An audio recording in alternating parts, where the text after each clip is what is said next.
보일러 압력을 낮추면 가스비가 절약된다.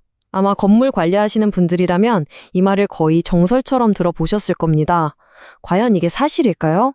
오늘 이 보일러 압력에 얽힌 신화에 대해서 아주 깊이 파고들어서 그 진실을 명확하게 한번 밝혀보겠습니다.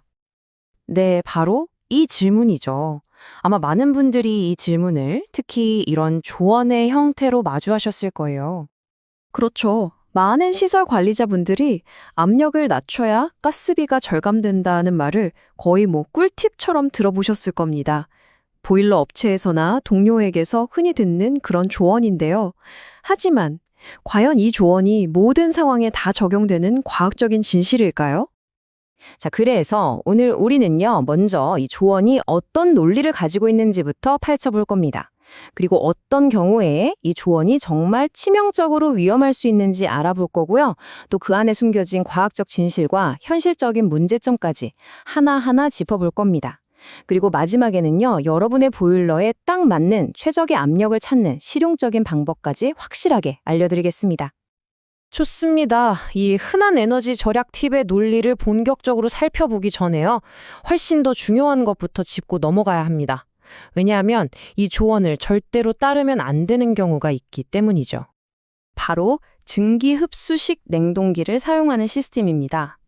이 경우에는 압력을 낮추는 게 단순한 비효율을 넘어서요, 설비에 아주 치명적인 결과를 가져올 수 있습니다. 이건 정말 중요합니다. 만약 여러분의 시설에 증기 흡수식 냉동기가 있다면 설계 압력보다 낮춰서 온전하는 건 냉방 능력이 떨어지는 걸 넘어서 아예 설비 고장의 원인이 될 수 있습니다. 그 이유는 아주 간단합니다. 흡수식 냉동기는 증기의 압력보다 온도가 훨씬 더 중요하기 때문이에요. 설계 기준 자체가 175도의 고온 증기가 필요한데 압력을 마음대로 낮춰버리면 증기 온도가 158도까지 뚝 떨어집니다. 이 온도 차이 하나 때문에 냉방 능력이 30% 이상 급감하고요. 결국에는 설비 고장으로까지 이어질 수 있는 아주 심각한 문제입니다. 자, 그럼 이제 흡수식 냉동기가 없는 일반적인 시스템으로 다시 돌아와서 도대체 왜 압력을 낮추라는 조언이 나왔는지 그 과학적 근거의 허점을 한번 파헤쳐 보겠습니다. 바로 이 그래프가 압력을 낮추라는 주장의 핵심 근거입니다.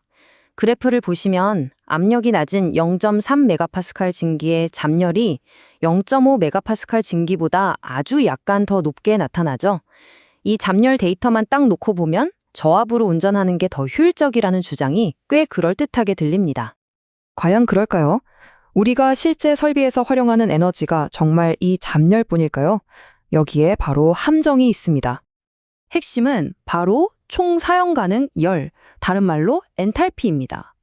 실제 열교환기에서는 증기가 물로 변하면서 나오는 잠열뿐만 아니라 그 뜨거워진 응축수가 식으면서 내놓는 현열까지 전부 다 사용하게 되거든요.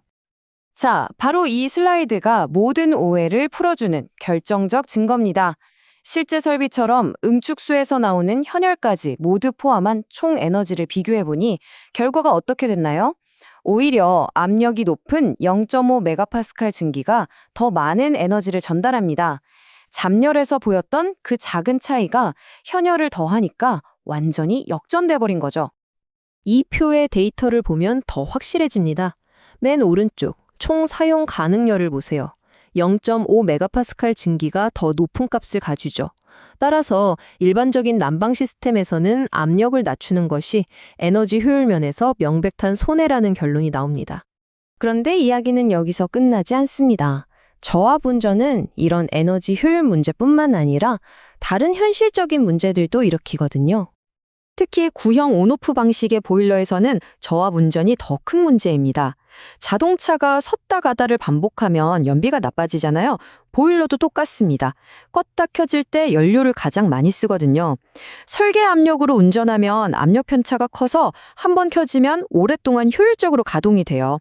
하지만 압력을 낮게 설정하면 설정값에 금방 도달해서 보일러가 훨씬 더 자주 껐다 켜기를 반복하게 되고 이게 바로 엄청난 에너지 낭비로 직결되는 겁니다. 그뿐만이 아니에요. 압력을 낮추면 증기의 질이 떨어지는 습증기가 많이 생길 수 있는데 이게 열 전달 효율을 떨어뜨리고요. 또 현장 경험에 따르면 저압으로 운전하는 건물에서 배관 부식이 더 심하게 관찰되는 경향도 있다고 합니다. 하지만 모든 보일러가 다 똑같지는 않죠. 최신 기술인 인버터 보일러가 등장하면서 이 이야기는 조금 더 복잡해집니다. 인버터 보일러의 가장 큰 장점은 바로 이겁니다. 부하에 따라서 출력을 아주 미세하게 조절하면서 계속 가동되기 때문에 잦은 기동과 정지로 인한 에너지 낭비가 거의 없다는 거죠.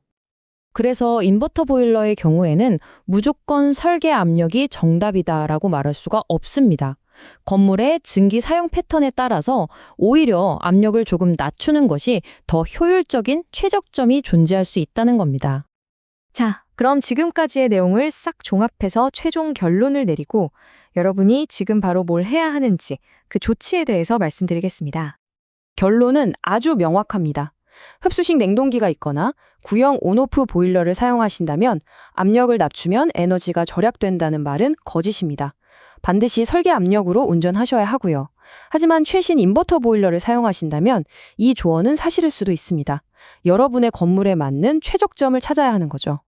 그렇다면 그 최적점 어떻게 찾을까요? 방법은 생각보다 간단합니다. 부하 조건이 비슷한 날을 며칠 정해서요. 하루는 설계 압력으로, 다음 날은 조금 더 낮은 압력으로 한번 운전해 보는 거예요. 그리고 각 날의 총 급수량 대비 총 가스 사용량을 비교해 보는 거죠. 똑같은 양의 물을 증기로 만드는데 가스가 더 적게 들어간 쪽, 그게 바로 여러분 건물의 최적 압력입니다. 오늘 분석을 통해 우리가 무심코 믿었던 팁이 얼마나 위험할 수 있는지 확인했습니다. 이제 여러분의 보일러실로 돌아가서 현재 설정값을 다시 한번 점검해 볼 시간입니다. 여러분의 설정은 과연 에너지를 절약하고 있을까요? 아니면 오히려 낭비하고 있을까요?